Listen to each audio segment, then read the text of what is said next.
నా దేవుడు నిన్ను విడుదల చేయడానికి అన్న సమర్థుడు. సమస్యలతో వచ్చావు, వేదనలతో వచ్చావు, నీ జీవితంలో నిట్టూర్పులు ఉన్నాయి, నీ జీవితంలో వేదనలు ఉన్నాయి, నీ జీవితంలో కన్నీరు ఉంది, నీ జీవితంలో అయోమయ పరిస్థితి నీ జీవితంలో ఉంది. ఈ రాత్రి కాల సమయంలో దేవుడు నీ జీవితంలో అద్భుతము జరిగించును గాక. అద్భుతం చేయ నా జీవితంలో ప్రభువా, నిన్నే నేను నమ్ముకున్నాను తండ్రి.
పాలన్న వాక్యం కానీ మిస్సక్క ఆరాధన కానీ మాకెంతో హెల్ప్గా ఉన్నాయి. మా జీవితంలో ఇక్కడికి వచ్చాక ఎన్నో అద్భుత కార్యాలు అనేవి మేము చూసాము. ఈ మీటింగ్స్ ద్వారా మేము ఆత్మీయంగా చాలా బలపరచబడ్డాము. పాలెమ్మనేలు గారు ఆత్మీయ ఆహారంతో పాటు మరి 3 రోజులు కూడా శారీరక ఆహారం దయచేసి మరి అద్భుతంగా ఈ యొక్క సభలు జరిపించినందుకు దేవునికి సంఘానికి ప్రత్యేక వందనాలు తెలియజేస్తా ఉన్నా. పార్లమెంట్ గా చెప్పేవాడి మెసేజ్ చాలా ఆత్మీయంగా బలపడడానికి నాకు ఒక స్ఫూర్తిగా ఉంది.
ప్రతి వారం ఇక్కడికే రావాలని అనుకుంటున్నాము. మా ఫ్యామిలీతో సహా వచ్చాము మేము. సువార్త మహోత్సవాలు జరగడం మేము రావడం చాలా దీవించబడ్డాం, చాలా ఆశీర్వదించబడ్డాం. దేవుని వాక్యాన్ని క్షుణ్ణంగా తెలుసుకొని దేవుని సన్నిధిలో ఇంకా ఆత్మీయంగా ఎదగడానికి దేవుడు ఎంతో మాకు కృప చూపారు. మరి మేము కొండపల్లి గ్రామం నుంచి వచ్చాం. విజయ్ కుమార్ పాస్టర్ గారు మనకు చెప్పిన వాక్యాన్ని బట్టి మనం ఎంతగానో అబ్రహాము ఎంతగా దేవుడిని నమ్మాడో, విశ్వాసంతో ఉన్నాడో అలాంటి విశ్వాసం మనందరం పొందుకోవాలి.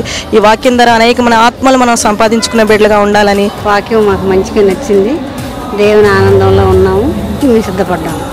పాల్ గారు మీటింగ్లు 7, 8, 9, 3 రోజులు చాలా అద్భుతంగా జరిగినాయి. వాతావరణం కూడా దేవుడు అనుకూలించాడు. సభలు బాగా జరిగినాయి. నా పెద్ద కుమార్తె చెప్పింది, ఇంకా ఆ రోజు నుంచి ఈ రోజు వరకు దేవుని సన్నిధికి దేవుడు నడిపిస్తూనే ఉన్నాడు. ఈ మీటింగ్స్ కూడా చాలా ఆశీర్వాదకరంగా మాకు ఉపయోగపడుతున్నాయి ఆత్మీయంగా ఎదగటానికి. పెద్దయ్య గారు చెప్పిన మాటలు బట్టి చాలా ధైర్యం వచ్చింది, చాలా నమ్మకం వచ్చింది. నమ్మకంగా ఉంటే అనేకమైన దీవెనలు ఇస్తారని చెప్పి మాకు ఎంతో మేలుకరంగా జరిగినాయి ఈ మీటింగ్స్ అన్ని.